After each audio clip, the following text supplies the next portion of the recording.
پھر ہمیں جینا مرنا تو ختم ہوا نا پھر. بہنوں کا حصہ تو ایسے کہتے ہیں جیسے ہمارے لیے فیکٹریاں بنگلے چھوڑ کے جا رہے ہیں. جی وکیل صاحب آپ کوئی ایسا پیپر تیار کریں کہ مکان ہمارے نام ہو جائے. بہنوں والا معاملہ ہم دیکھ لیں گے. جی. ہمیں بھی تو اپنی زندگی سکون سے گزارنی ہے نا. نہیں نہیں ساجد، ایسا نہیں ہوتا. مرنے کے بعد قانونی اور شرعی طور پر بہن کو حصہ دینا ہوتا ہے. اس کا کوئی اور حل ہے تو بتائیں. ایسے تو ہمارے ہاتھ کچھ نہیں لگے گا. ہاں ایک حل ہے، باپ کے جیتے جی ان کا مکان اپنے نام لکھوا لیں.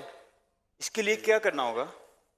زیادہ کچھ نہیں، میں آپ کو ایک پیپر تیار کر کے دوں گا، اس پہ صرف دستخط کروانے ہوں گے. ٹھیک ہے. بہت مشکل کام ہے. خیر، گھی سیدھی انگلی سے نہ نکلے تو انگلی ٹیڑھی کرنی پڑتی ہے. دیکھ لیں جیسا ٹھیک لگے، مجھے بتا دے گا، میں حاضر ہوں. ابھی مجھے ایک میٹنگ کے لیے جانا ہے، دیر ہو رہی ہے.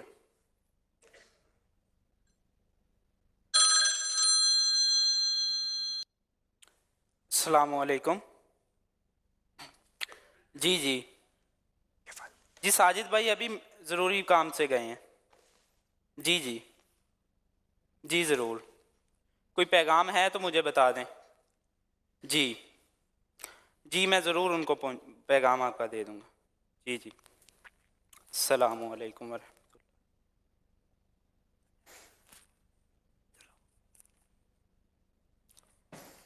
میری بات تو سنو بیٹا، ایسا نہ کر. میں آپ کو بول رہا ہوں ایسا نہ کر. ان کو جو ہے تنگ نہ کر. میں تمہیں بول رہا ہوں اللہ تین جوانیاں مانے. تیرے پیو نو تیرے تے بڑی امیداں نے. انہوں تنگ نہ کر میرا پتر، انہوں تنگ نہ کر. میری بات سن، بات سن میری. مجھے کوئی بات نہیں سننی، مجھے کوئی بات نہیں سننی. اس پہ سائن کریں اور مکان میرے نام کریں. بیٹا مرنے کے بعد سارا کچھ تیرا ہی ہے بیٹا، تیرا ہی ہے.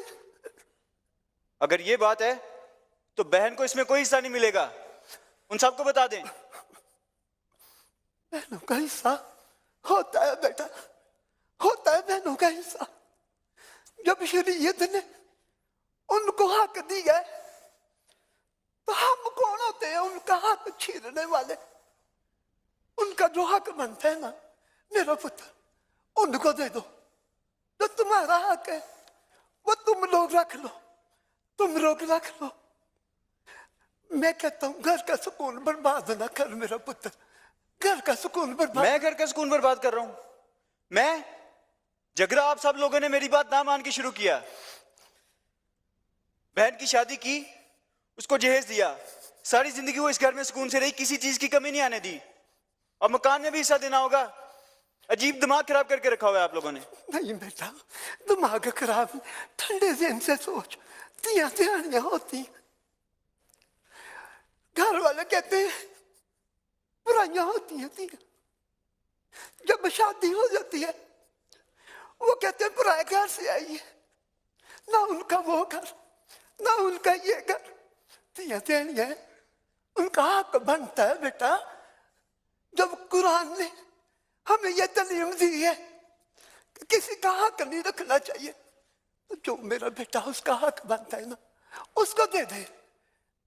میرے مرنے کے بعد یہ سب کچھ آپ کا جو ہے نا، سب کچھ آپ کا ہے. میں کہتا ہوں اس کو چھوڑ دے، جو اس کا حق بنتا ہے اس کو دے دے. یہ سب کچھ ادھر ہی رہ جانا ہے پتر، ادھر ہی رہ جانا ہے سب کچھ. ایک ایک کر کے سب نے ٹر جانا، ٹر جانا سب اتنے رہ جانا ہے سب کچھ.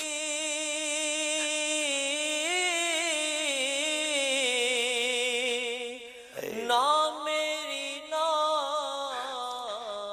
تیری اے دنیا چار دہائی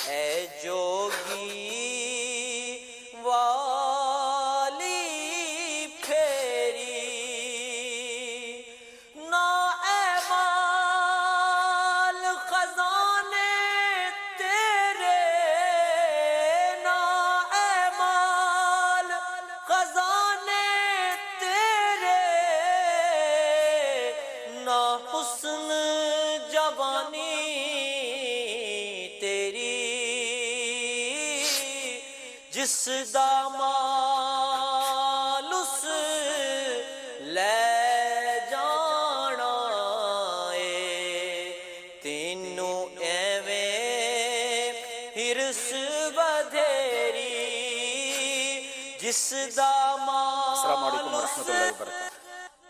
کیسے لوگ؟ وعلیکم السلام. کیسے آپ ٹھیک ہیں؟ خیریت سے؟ چنگے ویلے تے آ گئے. کیا ہو گیا بابا جی؟ آپ پچھلے پروگرام میں بھی پریشان تھے. یہ وہی بیٹا جو باہر گیا تھا واپس آ گیا؟ کیا بتاؤں عبداللہ؟ کیا ہوا بیٹا؟ کیا مسئلہ ہے بتاؤ. بڑی سی ضد کر رہے سمجھا ٹھیک ہے میں پہلوں کو حصہ نہیں دیتا. دے دیں. میرا بیٹا آپ کیسے ہیں؟ ٹھیک ہے؟ آئے میرے پاس آئیں، میرے پاس آئیں. دیکھیں آپ یہ کہہ رہے تھے، میں سن رہا تھا اپنے والد صاحب سے. پہلے تو میرا بیٹا اپنے ابو سے ایسے بات نہیں کرتے. والد تو سایہ دار درخت ہوتا ہے. اس بڑھاپے میں تو ہمیں ان کی خدمت کرنی چاہیے، ان کی دعائیں لینی چاہیے. یہ اپنے لیے تو کچھ نہیں مانگ رہے نا، یہ آپ کے لیے اور اپنی بچیوں کے لیے کہہ رہے ہیں. ماں باپ کے لیے بیٹے بھی برابر ہوتے ہیں، بچیاں بھی برابر ہوتی ہیں. یہ بہت بری بات ہے کہ ہم بہنوں کا حق ماریں. یاد رکھیے وراثت کا جو حکم ہے نا وہ قرآن و حدیث سے ثابت ہے. یہاں موجود اسلامی بھائیوں سے، مدنی چینل کے ناظرین سے بھی بات کرنا چاہوں گا. یہ وبا بڑی بڑھتی جا رہی ہے کہ لوگ کہتے ہیں جناب ہم نے بہنوں کا حق نہیں دینا، بھائی اپنی بہنوں کا حق نہیں دیتے. بلکہ یہ بھی ہونے لگا ہے کہ بڑے بھائی اپنے چھوٹے بھائیوں کا حق نہیں دیتے. خاندان میں کوئی یتیم ہوتا ہے تو اس کا حق نہیں دیتے. یاد رکھیے وراثت یہ قرآن و حدیث کا حکم ہے، اس میں بالکل کوتاہی نہیں کرنی چاہیے. میں چند باتیں آپ کو بتاتا ہوں. وارث کو اس کا حصہ دینا اللہ تعالیٰ کے احکام کی اطاعت ہے، جبکہ اسے محروم کر دینا یہ کافروں کا طرز عمل ہے، احکام الہی کی صریح بالکل واضح خلاف ورزی ہے اور جہنم میں لے جانے والا عمل ہے. اللہ کریم قرآن مجید میں ارشاد فرماتا ہے وَتَأْكُلُونَ التُّرَاثَ أَكْلًا لَمًّا وَتُحِبُّونَ الْمَالَ حُبًّا جَمًّا. ترجمہ کنز العرفان، اور میراث کا سارا مال جمع کر کے کھا جاتے ہو اور مال سے بہت زیادہ محبت رکھتے ہو. سرکار دو عالم علیہ الصلوۃ والسلام فرماتے ہیں من قطع میراث وارثہ قطع اللہ میراثہ من الجنۃ یوم القیامہ. میرے بیٹا غور سے سنو، ہم سب کے آقا اللہ کے آخری نبی فرماتے ہیں یعنی جو شخص اپنے وارث کی میراث کاٹے گا اللہ تعالیٰ قیامت کے دن جنت سے اس کی میراث کو کاٹ دے گا. آج میں کسی کا مال دبا لوں اور مجھے جنت میں جانے سے ہی روک لیا جائے، اس مال کا کرنا کیا ہے؟ ارے بہنیں تو بھائیوں کا مان ہوتی ہیں، ان کو حق دیجئے، اللہ آپ کے مال میں برکت ڈال دے گا. وراثت کے مسئلے میں سنگین ترین صورتحال یتیموں کو وراثت میں محروم کرنا ہے، انہیں حصہ نہ دینا ہے. اللہ تعالیٰ قرآن مجید میں ارشاد فرماتا ہے ان الذین یأکلون اموال الیتامی ظلما انما یأکلون فی بطونہم نارا وسیصلون سعیرا. آسان ترجمہ قرآن کنز العرفان، بے شک وہ لوگ جو ظلم کرتے ہوئے یتیموں کا مال کھاتے ہیں وہ اپنے پیٹ میں بالکل آگ بھرتے ہیں اور ان قریب یہ لوگ بھڑکتی ہوئی آگ میں جائیں گے. ہم کیسے جہنم کی آگ کو برداشت کر سکیں گے؟ اگر پیٹ میں آگ بھر لیں گے تو برداشت کیسے ہوگا؟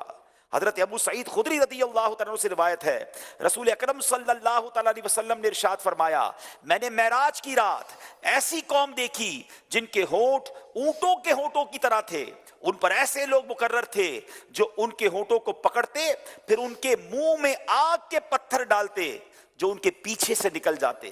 میں نے پوچھا ہے جبرائیل یہ کون لوگ ہیں؟ عرض کی گئی یہ وہ لوگ ہیں جو یتیموں کا مال ظلم سے کھاتے ہیں. ہم کیسے یہ جہنم کا عذاب برداشت کر سکیں گے؟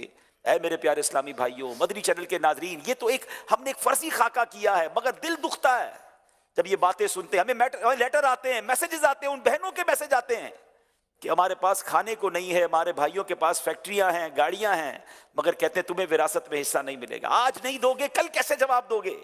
یتیموں کا لوگ مال کھا جاتے ہیں. بھائی اگر والد کا انتقال ہو جائے تو بڑا بھائی اپنے چھوٹے بھائیوں میں حصہ تقسیم نہیں کرتے، ان کی رضا کے خلاف کام کر رہے ہوتے ہیں، اور بعض اوقات کرتے بھی ہیں تو اپنی حساب سے کر لیتے ہیں. ایسا نہ کریں. یہ خاندان، یہ بھائی بہن تو ہمارا خون ہے. پتہ ہے ماں باپ کو کتنی تکلیف ہوتی ہوگی ان کی روح کو کہ ان کے دنیا سے جانے کے بعد بھائی بہن آپس میں صرف چند پیسوں کے لیے لڑ رہے ہیں.